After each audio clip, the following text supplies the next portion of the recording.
Vocês pediram por substância, então vamos conversar sobre substância. Tá? Vamos começar? Então vamos. Tá aqui. A substância. Vocês pediram muito por esse texto e eu trouxe para vocês esse texto de A Substância com 3 estrelinhas e meio para você que se importa tanto com estrelinha. Mas, pelo amor de Deus, esquece-as. Vamos esquecê-la por aqui? Vamos esquecê-la? Vamos considerar o texto? Ah, Felipe, então por que você dá estrelinha? É inevitável. As estrelinhas são inevitáveis. Tá ligado? I'm a star! Então, elas são inevitáveis. Por que elas são inevitáveis? Porque elas acabam sendo trampolim pro texto. Por mais que a grande maioria fique esperando somente pela estrelinha, no final das contas, a estrelinha também é um trampolim pro texto. A galera fala, pô, 3,5? Por que será que ele deu 3,5? Tem alguma coisa aqui. Eu sei que você já conhece o Introdução ao Cinema. Então calma aí que eu tenho uma novidade pra você. Agora o curso tem um plano mensal. É isso mesmo. Além do plano anual, agora você tem uma nova opção de acesso aos benefícios do curso. São 2 aulas novas todos os meses sobre os mais diversos assuntos relacionados ao cinema. Linguagem, teoria, história, crítica, política, filosofia relacionada ao cinema. Além do Cineclube IAC, um encontro ao vivo via Google Meet, onde discutimos 2 filmes referentes às 2 aulas daquele mês. Então faça parte do curso de cinema contínuo mais charmoso do Brasil. E agora você não tem mais desculpa não. Link na descrição do vídeo. Porra, ele deu 5 estrelas pra um filme? Cara, deve ter alguma coisa aqui. Tá ligado? Só tem um tipo de estrela que não serve pra porra nenhuma. Que é as 3 estrelas. As 3 estrelas não servem pra porra nenhuma. Ah, a gente dá estrela, a gente tem que dar as 3 estrelas quando for necessário. Mas as 3 estrelas não servem pra nada. Tá ligado? Aí vocês já estão aqui no chat. Ah, 3 estrelas é bom filme. Já estão querendo ranquear o que significa estrela. Eu não tenho nada com isso. Não me importo com o que significa cada estrela. Eu quero dizer o seguinte. Quando a pessoa vê que eu dei 1 estrela pra um filme, a pessoa quer saber por que eu dei 1 estrela pro filme. Quando a pessoa vê que eu dei 5 estrelas pra um filme, a pessoa quer entender por que eu dei 5 estrelas pro filme.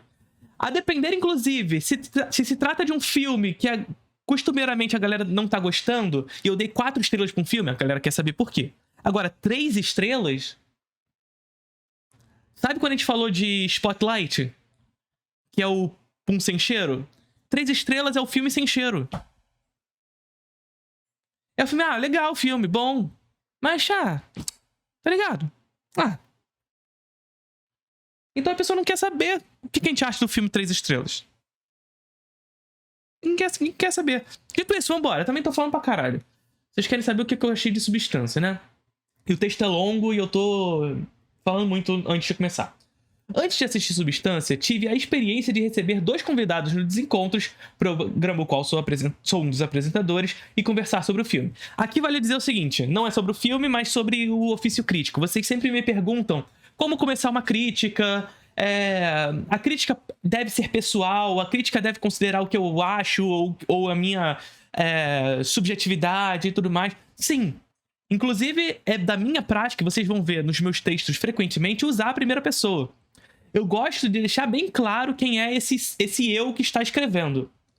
E não só isso, eu particularmente gosto de impor à minha crítica um lugar de experiência. Ou seja, a experiência que eu passei com o filme. O como aquele filme está inserido dentro da minha realidade e da realidade a qual eu o experimentei. Então, vocês vão ver sempre que, sobretudo nas minhas críticas mais construídas, eu sempre parto dessa ideia e dessa construção da minha experiência com ele, tá? Um gostou, outro não. Nos comentários, já era possível perceber o impacto no gosto popular que o filme causara. Há alguns filmes que antes mesmo de serem lançados, ou até mesmo instantaneamente, tornam-se divisivos. Eu acho que é o caso de A Substância. Acredito que, inclusive, em A Substância foi um tanto diferente. No momento que ele foi lançado, ele foi amado. Passou pouco tempo, ele passou a ser odiado. Não há uma... E aqui eu não estou militando na direção de que o equilíbrio é a melhor coisa possível, tá? Pelo amor de Deus, vocês me conhecem, vocês sabem que eu não faço isso. Quem me conhece sabe.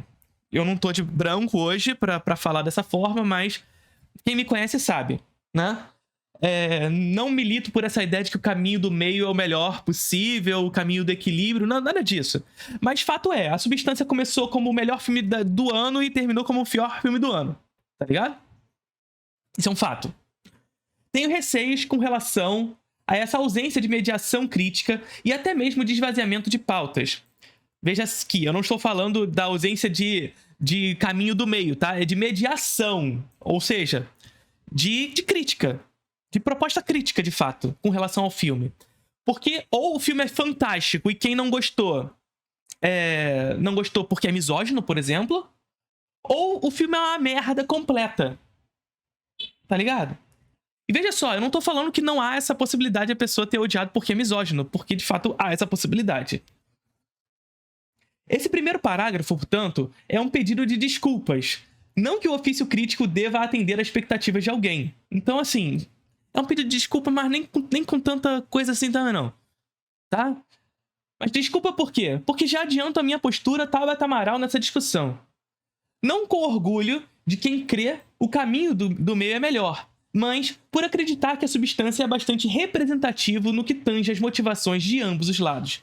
Há coisas que adoro no filme, outras que detesto. Acredito que um bom exercício crítico para esse filme seja uma investigação de seu impacto. Olha só o que eu estou fazendo aqui então na minha crítica. Eu estou propondo justamente a construção do meu texto a partir de uma ideia.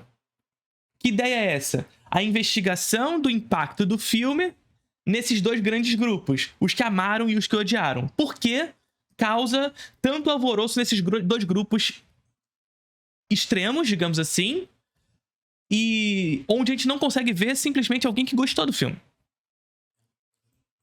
E mais uma vez, não estou dizendo também que o caminho certo é simplesmente gostar. Há coisas de gente que amou o filme que eu adorei nos textos e há coisas que eu adorei também nos textos de quem odiou. Quais razões para tamanha divisão frente às características temáticas e formais do cinema contemporâneo? Sem antecipar a qualidade de sua feitura, acredito que a Substância vai na contramão de algumas fórmulas da grande indústria, como o abandono de um padrão acinzentado e realista, indo na direção do uso de cores vivas, uma iluminação que não esconde seus assuntos, o que valoriza inclusive o grotesco, e a afetação maneirista. Ou seja, acredito que uma das coisas que fizeram com que as pessoas gostassem muito desse filme é justamente essa suposta ruptura do filme com relação a algumas relações formulais que a indústria hoje se estabelece. Dentre elas, essa fotografia acinzentada. Sobretudo essa fotografia acinzentada e esse não pensar a imagem, tá? Que o cinema digital acaba provocando na contemporaneidade. Por quê? Porque o digital é fácil de filmar. Tá ligado? É fácil, é barato. Eu posso fazer 50 milhões de takes, então eu não preciso... Quer dizer, não preciso não. Eu deveria. Mas se reduziu essa preocupação com a imagem. O que não acredito que esteja aqui em A Substância. Eu acho que tem uma preocupação com a imagem. Há uma construção de uso de cores muito acentuadas, em contraposição ao que vem sendo realizado. E isso pode ter causado de imediato uma sensação positiva nessas pessoas de, ora, se trata de um filme que estabelece um sistema ruptivo.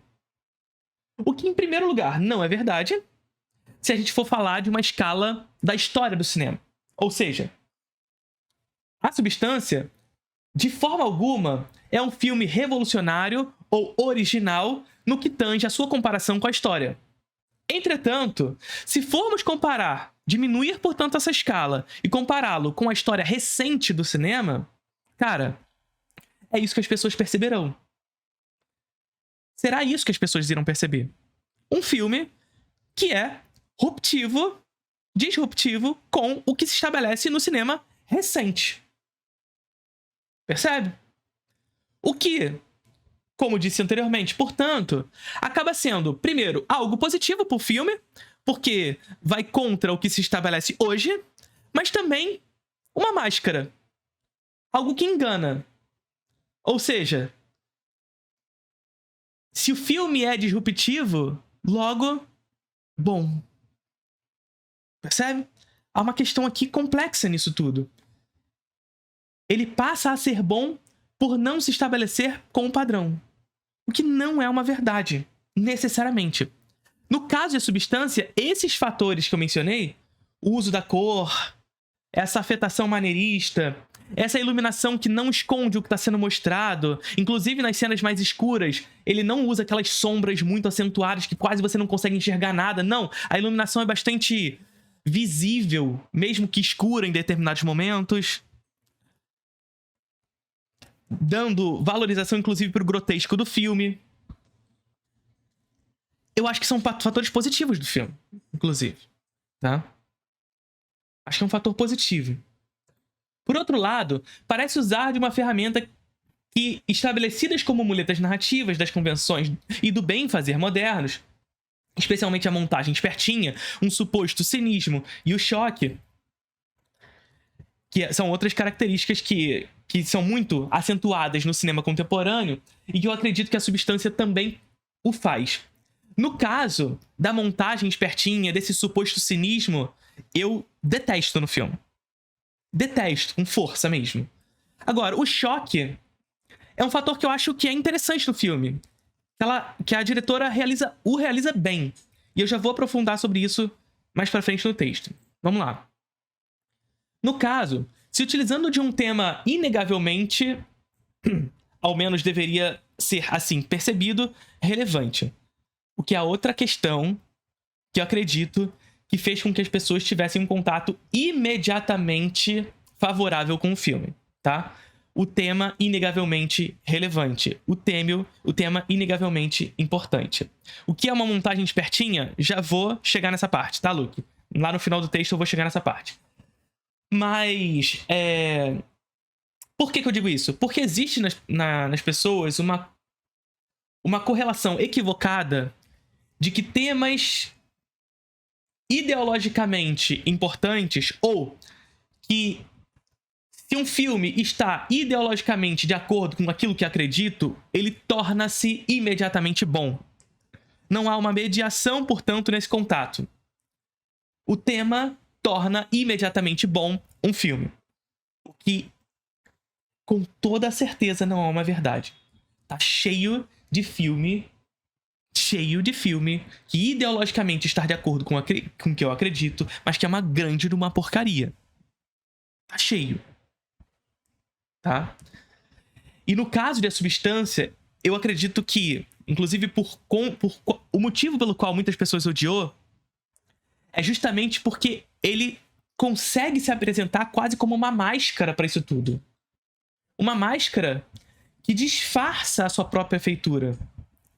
Uma máscara que faz o filme parecer disruptivo. Parecer ser espertinho e tudo mais. E eu já vou aprofundar essa questão. Mas que no final das contas é só algo que já foi feito, já foi replicado algumas vezes, inclusive por diretores recentes, contemporâneos. Tá? Mas vamos lá.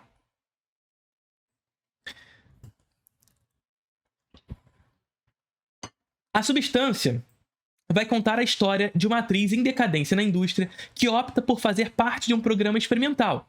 A Substância, de fato, né? Que promete ao seu usuário uma melhor versão de si. Aliás, você aí, você usaria a Substância? Um duplo perfeito. Para tal, Coralie Fargat irá, eu não sei se é assim que se fala o nome dela, eu sou péssimo com nomes, irá abraçar uma série de referências do horror, que vai desde os romances clássicos de terror, sobretudo os de monstro, passando pela irreverência do estilo percebido nas cores e espetacularização das escolhas do giallo, até o grotesco de Cronenberg. Ou seja, há uma amálgama de referências aqui da Coralie. Historicamente, a figura do duplo, o doppelganger, é confirmada como o mistério, o presságio do mal e a morte. Ou seja, o que eu quero dizer aqui? Sempre que vocês forem ver em filmes a figura do duplo, ou pelo menos quase sempre, porque usar sempre é perigoso, quase sempre que vocês verem a figura do duplo, o duplo tem como característica o presságio da morte, o presságio do mal. Beleza? Então, exemplos na história. Se a gente for pegar lá atrás em Metrópolis do Fritz Lang, nós temos a Maria, a figura da moça boa que irá levar os trabalhadores à vitória, mas temos também a autômata, a Maria Autômata, que deseja levar os trabalhadores à barbárie. Nós temos, por exemplo, a figura de Venom, no filme Venom, né? O Venom entra no corpo do personagem e ele é a antítese desse personagem que o leva a um presságio do mal, da morte, ao perigo. Mas aqui, no caso de Venom, eles precisam coexistir. Que é algo parecido com o que acontece aqui em A Substância. Uma necessidade de coexistência entre ambas, em razão de suas escolhas. Mas isso vai além, porque isso tá, na verdade, não só no cinema, mas na literatura, sobretudo nos romances ali do século XIX, dentro do romantismo. A gente já vai chegar nisso. Olha só. Enquanto em O Médico e o Monstro, livro clássico da literatura do século XIX, ali no contexto do romance romântico, vemos uma divisão diretamente moral de uma mesma pessoa, o bem e o mal. Nós temos um médico que irá fazer essa divisão entre o bem e o mal, o ser do bem e o ser do mal, e essa moralidade entre ambos. Em A Substância, essa moralidade é sentida através da noção de beleza. Em suma, a discussão sobre o que é beleza é contextualizada no cerne de uma sociedade do espetáculo, que é tema central do filme. Ou seja, essa noção de como a indústria da cultura e essa sociedade do espetáculo enxerga o que é beleza. E a partir de então, de como essa sociedade do espetáculo e a indústria da cultura enxergam o que é beleza, como ela irá se manifestar na realidade material das pessoas, que irão, evidentemente, por conta disso, afetar a sua própria estrutura para se encaixar a esse adequamento. Sobretudo no caso de A Substância, mulheres. E nesse sentido, perceber que, sim, o Médico Monstro é essa moralidade entre bem e o mal que determina essa divisão do duplo e da criação desse duplo. Em A Substância, o duplo é criado sob a noção de que essa moralidade está presente, sobretudo, na noção de beleza, do que é o belo. E o belo enquanto uma noção contextual, ou seja, ela não é perene na história, ela não está permanentemente sentida ao longo da história da mesma maneira. Contextualizada que é dentro da indústria da cultura, no capitalismo industrial e na sociedade do espetáculo, a maneira como sentimos e como percebemos, e aí estética, a maneira como percebemos a realidade material, percebemos as coisas, será diferente. Sabe? Ao tomar A Substância, Elizabeth, Demi Moore, o corpo matriz, e Sue, Margaret Qualley, a cópia perfeita, o duplo, portanto, o presságio do mal, devem trocar de corpo a cada 7 dias, invariavelmente, ou haverá consequências irreversíveis ao outro lado. Evidentemente, claro que a gente está tratando do duplo como a cópia perfeita, e Elizabeth / Sue vai querer permanecer enquanto Sue por mais tempo, o que irá fazer com que o corpo matriz, o corpo original, se degrade. E aí, uma segunda referência surge. Há uma relação simbiótica, e aqui uma coisa meio Venom mesmo no filme, onde e aí tem uma coisa muito interessante com essa relação com Venom, que eu quero chegar mais pra frente, se vocês me lembrarem eu falo sobre isso. Onde uma depende da outra para sobreviver.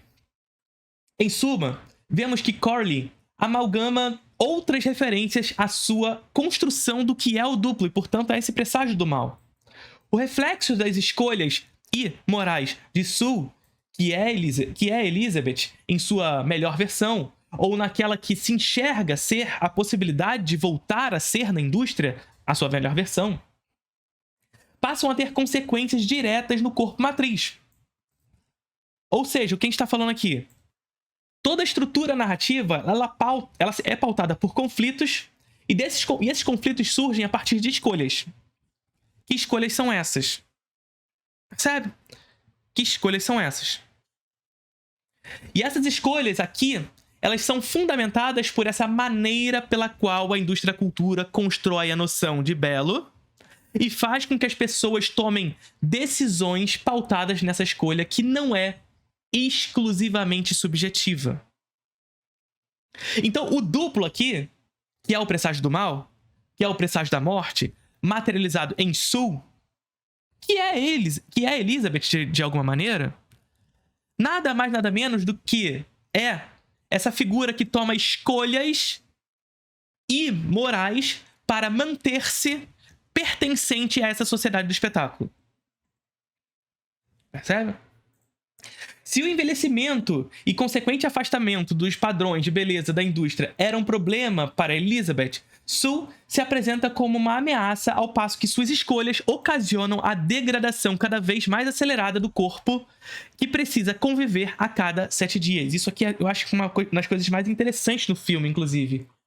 Eu acho que, na verdade, ele até é muito rápido tratando desse assunto, que é um assunto que eu acho que é muito interessante ali no meio do filme, que é essa noção de que o tempo que Elizabeth é Elizabeth, sabe? O tempo que Elizabeth precisa conviver com ela antes de virar Sue, sabe? Porque é isso. Elizabeth precisa ser Elizabeth por 7 dias antes de virar Sue por 7 dias. Só que Sue é a melhor versão de si, e portanto esses 7 dias são muito rápidos. E os 7 dias que ela precisa conviver com ela mesma, enquanto Elizabeth, demoram. Sobretudo quando esse corpo começa a se degradar frente às escolhas de Sue. Percebe? Que nada mais, nada menos é uma clara alusão criativa ao retrato de Dorian Gray e sua representação do duplo. Mais uma referência aqui que a Corley estabelece com os romances clássicos do século XIX. Se nós temos uma referência muito clara ao Médico e o Monstro, aqui nós também temos uma referência muito clara a retrato de Dorian Gray, onde o sujeito, obstinado por beleza, vai degradando o seu quadro em razão de suas escolhas imorais na sua realidade. Então, o duplo Sue, que também é o duplo de Dorian Gray, e suas escolhas na sua realidade material degradam o seu quadro original, a sua matriz. Percebe? O seu corpo matriz, no caso de Substância, na medida que se trata de um body horror, e o quadro, a pintura, em retrato de Dorian Gray. Entretanto, a referência que tematicamente e estilisticamente mais funciona pra mim é a de Frankenstein. Olha só o que eu tô falando. Mais uma referência de um clássico do século XIX, que eu acho que está muito bem encaixada aqui em A Substância. E eu acho que aqui tá o grande barato do filme, como a Corley consegue estabelecer essas referências, sobretudo dos clássicos do século XIX. Médico e o Monstro, Retrato de Dorian Gray e Frankenstein. E por que Frankenstein, pra mim, é a melhor dessas referências? É a melhor trabalhada, tá? Não é que é o melhor livro desses, mas é a melhor trabalhada. Porque aqui, Dr. Frankenstein, eu não sei se vocês sabem, mas o monstro em Frankenstein não não se chama Frankenstein, pelo menos a princípio. Depois ele começa a ganhar essa alcunha, mas Frankenstein é o nome do cientista que cria Frankenstein, que cria o monstro, que depois ganha o nome de Frankenstein. Aqui, o Dr. Frankenstein, em A Substância, é a própria indústria, que de alguma forma é personificada na figura de Harvey Dennis Quaid, que é o dono, é o produtor do programa de Elizabeth, que depois vira o programa de Sue, né? Ele como produtor, ele é quase como o Dr. Frankenstein que cria a sua criatura. E sua criatura é Elizabeth, que com o tempo passa a ser o monstro dessa indústria que precisa ser enxotado, jogado pra fora. E que faz com que ela precise, para se readequar a essa indústria, a essa sociedade do espetáculo, tomar a substância para ter o seu duplo, que imediatamente, com o tempo, também tornará-se o monstro que será morto. Então veja, aqui Dr. Frankenstein é a própria indústria, de alguma forma personificada em Harvey Dennis Quaid. A indústria da cultura tendo como causa a pressão por uma construção de padrões de imagem, mercantilização do espetáculo e uma noção de beleza que vende os procedimentos para alcançá-lo frente à inevitabilidade do envelhecimento ou até mesmo da plausibilidade de atingir tais padrões. Ou seja, não é plausível atingir os padrões que a indústria constrói. E assim cria o monstro. Mais uma vez, a indústria que cria o seu próprio monstro ao seu desejo. E ao criá-lo, o mata. Quando não mais faz sentido a ela, o mata. O monstro Elizabeth Shue é fruto do desejo condicionado pelas condições impostas pela indústria e uma mulher que já não se adequa a ela. A indústria que deu luz a Elizabeth e Shue, minha mais perfeita criação, diz Harvey, como se referisse a uma criatura, ali no final do filme, naquela cena justamente do Ano Novo, cria também seu monstro e imediatamente deseja matá-lo. Tal como Frankenstein. Dr. Frankenstein cria Frankenstein e ao criá-lo se supera uma condição divina pela criação da vida, mas ao mesmo tempo cria a vida, cria a morte. Cria a noção do monstro. E do monstro o medo. Percebe o que eu quero dizer? Essa indústria que cria a luz, que cria a vida, que cria esse estrelato, esse brilho em Shue. Aliás, a fotografia ela é interessante nesse sentido, porque os momentos de Shue eles são muito mais brilhosos, os momentos de Elizabeth são muito mais contidos, apesar de coloridos também. Então essa mesma indústria, esse mesmo Harvey, que é a personificação dessa indústria, que cria essa criatura, o torna o monstro, a torna o monstro. Isso é o que a substância conta. Mas como conta? Verdadeiramente acho encantador como Corley Ferget opte por um estilo afetado na construção de sua encenação. O mundo se organiza de tal maneira a criar uma unidade própria, que consegue, com nuances específicas, dividir nossa forma de percebê-lo quando na mudança de perspectiva entre Elizabeth e Shue. Não só isso, e aí o que eu quero fazer com vocês é esse paralelo com Venom. Não é exatamente só com Venom, tá? É com Marvel e etc e tal. Marvel, filmes de super-herói e etc.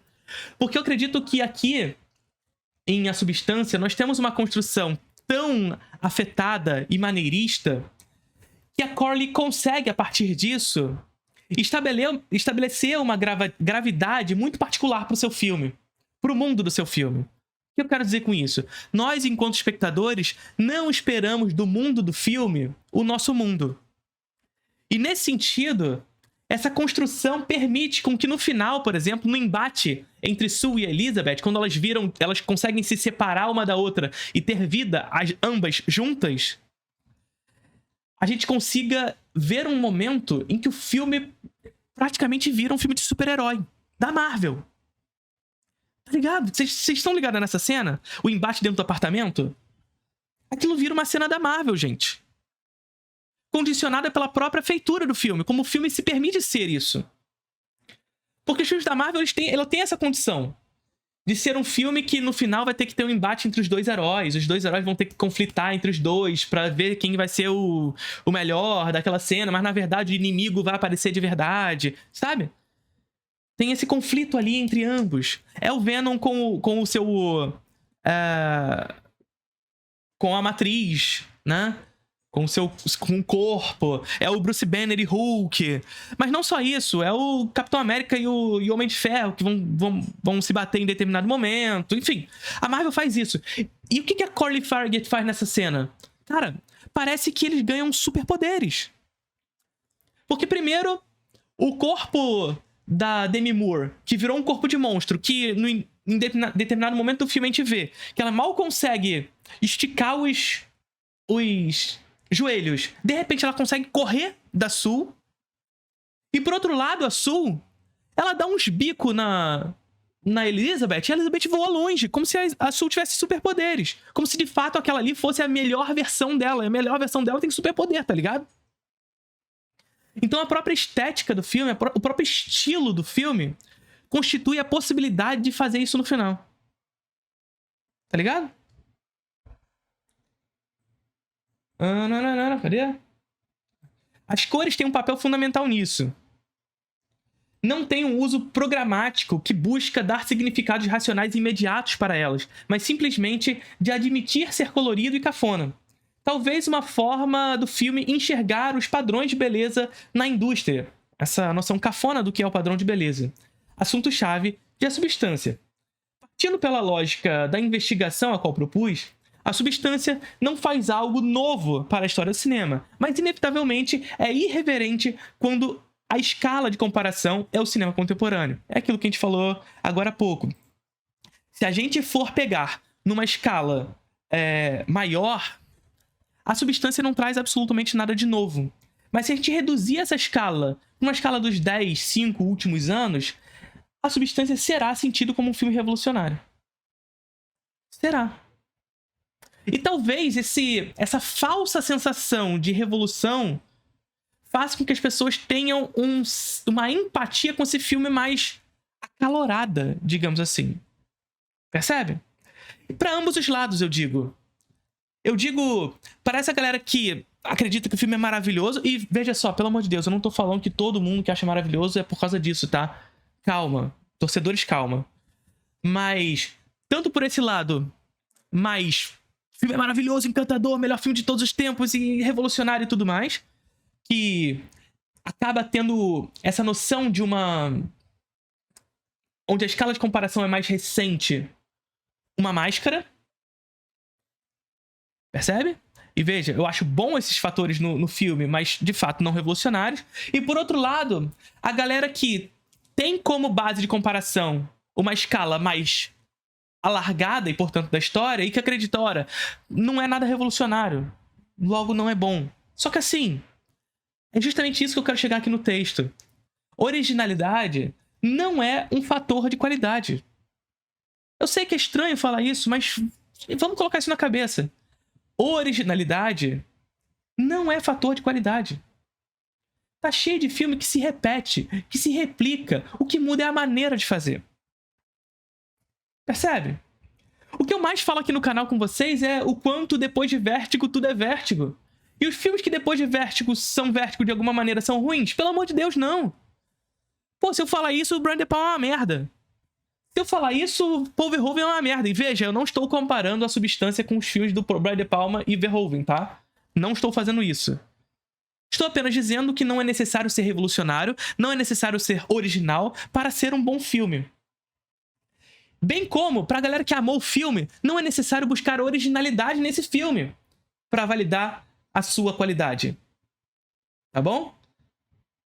De fato, quando a base comparativa é os últimos 5 anos, A Substância é um filme diferente.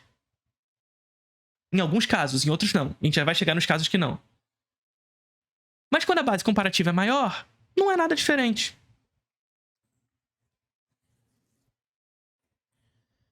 Não. Tá, peraí, onde é que eu parei? Mas inevitavelmente é reverente quando não. É também inevitável falar do tema que escolhe abordar a sua relevância. E sua relevância. Entretanto, como fruto de tal investigação, compreender que a importância temática em nada responde à qualidade de determinada obra. Essa é mais uma questão importante. Não só a noção de originalidade, mas também a noção de que o tema não responde em nada à qualidade de determinada obra. O que se conta demanda do como se conta. A forma é a expressão final do conteúdo.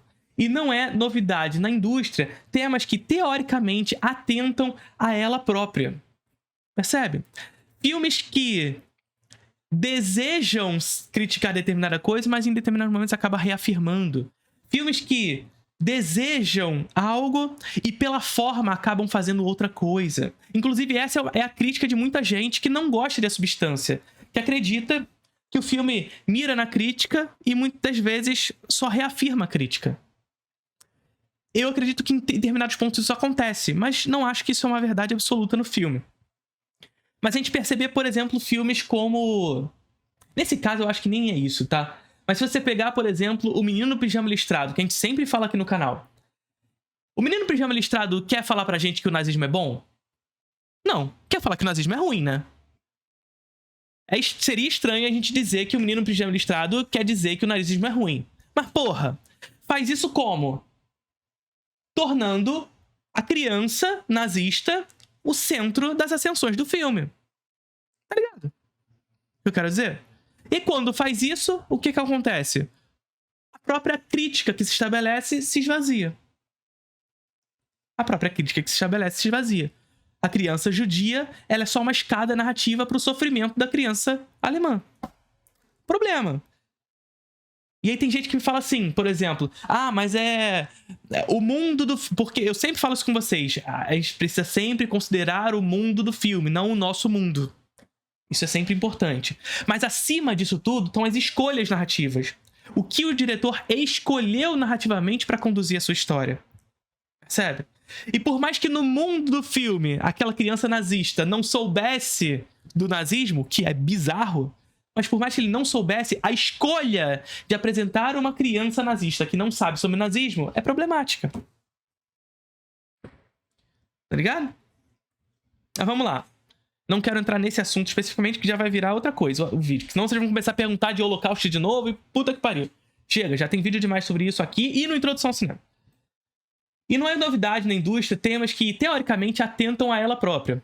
Veja, não estou a dizer que o fator originalidade é significativo para a qualidade de um filme, mas que a convergência ideológica de determinada obra com o que acreditamos não pressupõe que o filme deva ser bom.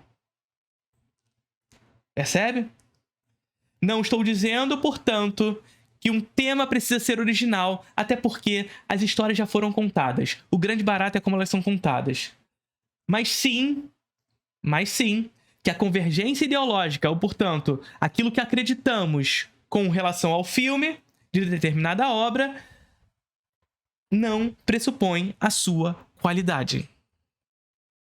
São muitos os filmes, portanto, os quais concordo com suas ideias, mas definitivamente não posso chamar de bons.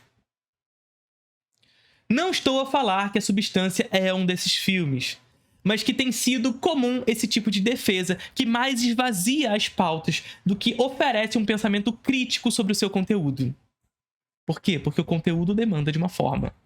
Por fim, se a irreverência nas cores e as referências perspicazes e bem articuladas foram fatores que me encantaram, não posso dizer o mesmo de uma certa teimosia em abraçar um suposto cinismo que, de forma curiosa, está quase sempre imbricado na montagem. Aqui é a montagem espertinha, que vocês perguntaram o que significa. Foi inevitável lembrar de Aronofsky em filmes como Cisne Negro, Requiem para um Sonho, numa edição que visa construir algum desconforto, em alguns momentos em que o desconforto visa ser estabelecido. Um suposto cinismo porque parece querer romper padrões, mas que na verdade os abraça. Parece disruptivo, mas é só repetição. E isso engana. Mais uma vez. Percebe? Essa montagem frenéticazinha, essa montagem que visa fazer esses cortes de tempo pouco alongados, de nos retirar da diégese do filme, de construir uma noção de aspas, loucura. Tá? E que constrói no espectador uma suposta, e portanto falso cinismo, uma suposta ideia de uma montagem disruptiva, de uma montagem diferente, porque ela foge do que é convencionado como montagem clássica. Mas que, na verdade, no final das contas, é só repetição. Professor, faz sentido comparar a luta desse filme com A Sala Escura de Janela Indiscreta? Quando vi, lembrei na hora. Não sei, eu preciso pensar um pouquinho sobre o que você quer pensar com isso. Mas podemos pensar. Acho que tá mais pra questão do dublê de corpo, aquele janelão lá. Mas talvez. Porque aquela janela lá, ela de certa forma é a maneira como Elizabeth e Sue olham pra indústria, né? A grande janela é a maneira como elas olham pra indústria. E o outdoor ali na cara da janela delas é a indústria se manifestando cotidianamente na existência delas. Sabe? Enfim. Então, de alguma maneira, é essa relação voyeur que a Elizabeth e a Sue mantêm com a indústria. Percebe? Então tá ali a indústria constantemente olhando pra elas e ela olhando pra indústria o tempo inteiro. Como uma figura exibicionista, ambas. Elizabeth, em determinado momento, Elizabeth olhando pra ela mesma, e em determinado momento, Elizabeth olhando pra Sue e Sue retornando o olhar. Mas enfim, é uma montagem que parece disruptiva, mas é só repetição. Repetição que se estabeleceu com alguma frequência a partir dos anos 2000. E que, a partir dos anos 2000, começou a ser apresentada como um tipo de montagem que foge do padrão da montagem clássica, mas que, na verdade, é só mais um padrão. E isso engana. E isso engana por quê? Porque finge ser o que não é. O tal do cinismo. Finge ser o que não é. E aí, nesse lugar, o filme se aproxima de algo que eu detesto. Tem muita coisa que eu gostei no filme, como vocês perceberam. Mas aqui ele se aproxima de muita coisa que eu detesto. Que é Aronofsky, que é Gaspar Noé, que é Nicolas Refn, que é essa galera, tá ligado? Então tem muita coisa nesse lugar que... não dá. Não dá. Por fim, e aqui uma coisa que eu vi muita gente criticando no filme, mas que eu particularmente gostei. Por fim, o choque aparece como uma ferramenta narrativa fundamental em A Substância. Acredito que seu uso tenha sido fundamental na construção de defesas e críticas ferrenhas. Digo isso porque o modernismo criou essa condicionante da boa arte estar ligada ao valor de choque e do incômodo, tornando-se uma muleta narrativa. Ou seja, o que eu quero dizer? Tanto para quem amou como para quem odiou, existe essa noção do choque como algo que é positivo ou negativo pro filme, tá? Primeiro porque essa noção de que a arte precisa incomodar, a arte precisa chocar, a arte precisa isso, precisa aquilo, não precisa porra nenhuma disso, tá? E, sobretudo, o modernismo criou essa condicionante no espectador de que, para encontrar a boa arte, ela precisa ter esse valor de choque. E não é exatamente uma verdade. Tá? E quando você cria essa noção de que a boa arte precisa chocar, o choque vira uma muleta narrativa tão somente. Porque se é preciso para fazer boa arte apenas chocar, que se choque. Que se choque. E aí, o que acontece? Isso aconteceu muito no cinema a partir dos anos 2000, nos anos 90 também um tanto, mas sobretudo a partir dos anos 2000. Vira tão somente uma disputa. Quem pode chocar mais? Quem vai chocar mais? Quem vai cruzar a linha mais do que o anterior? Isso acontece muito na comédia, por exemplo. Abandona-se a comédia em razão do valor de choque. Então, quem pode ser mais preconceituoso? Quem vai ultrapassar mais a linha? Sabe? Uma nova geração de comediantes está muito indo nessa direção, por exemplo. De abraçar essas referências que usam do valor de choque como fator na comédia, abandona a comédia pra falar, olha, quem é o cara que consegue chocar mais? Sabe? Então, assim, o choque não é necessariamente um valor positivo, mas ele pode ser. Porque aqui tá a grande questão. Não significa dizer, portanto, porém, na verdade, que em razão do modernismo ter criado no choque uma muleta narrativa, que o choque vai ser, portanto, uma condição desse valor. Ou seja, que o choque será um problema sempre. Se é preciso chocar para fazer boa arte, a disputa é de quem choca mais. Entretanto, vale dizer que, apesar de ser uma verdade, essa condicionante histórica, isso não significa que o choque deva ser descartado enquanto potente ferramenta narrativa. É isso que eu tô falando. Não é abandonar o choque só porque o modernismo falou que o choque é necessário, tá ligado? Tô falando choque pra caralho aqui. Tudo é sobre o como e quando usar. Mesmo que seja durante todo o filme. É possível que todo o filme vise o choque. Mas que esse choque tenha valor narrativo. Não diria brilhante, mas Corley é eficaz em tornar seu valor de choque preenchido pelo contexto, estilo e referências. Em suma, seu impacto não é inócuo e vazio, mas causado por uma forma preenchida por seu conteúdo.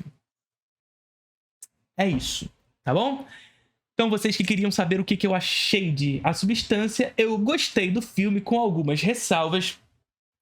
Eu achei até que eu fui bonzinho com os 3 estrelas e meio, que eu pensei em dar 3 estrelas, mas eu falei, não, mas no final das contas eu aproveitei o filme. Eu gostei do filme, então vai valer essa meia estrela aqui. Vocês sabem que eu não tenho nenhum critério pra estrela, tá ligado?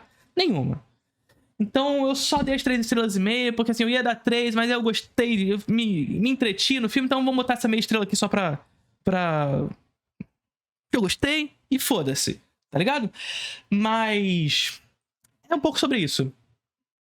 A gente tem boas referências estabelecidas aqui, sobretudo as referências com relação aos clássicos de terror do século XIX, eu acho que estabelecem muito bem. Também essa afetação estilística muito proveniente de uma estética anos 80 também funciona muito pra mim. Agora, eu odiei profundamente essa estética espertinha, essa montagem espertinha. Profundamente. É isso, tá bom? Tá vendo aquele vídeo ali? Exclusivo pra membro. E você, membro, agora tem acesso a lives exclusivas. É isso mesmo, lives exclusivas produzidas pra vocês, tá bom? Curtiram o vídeo?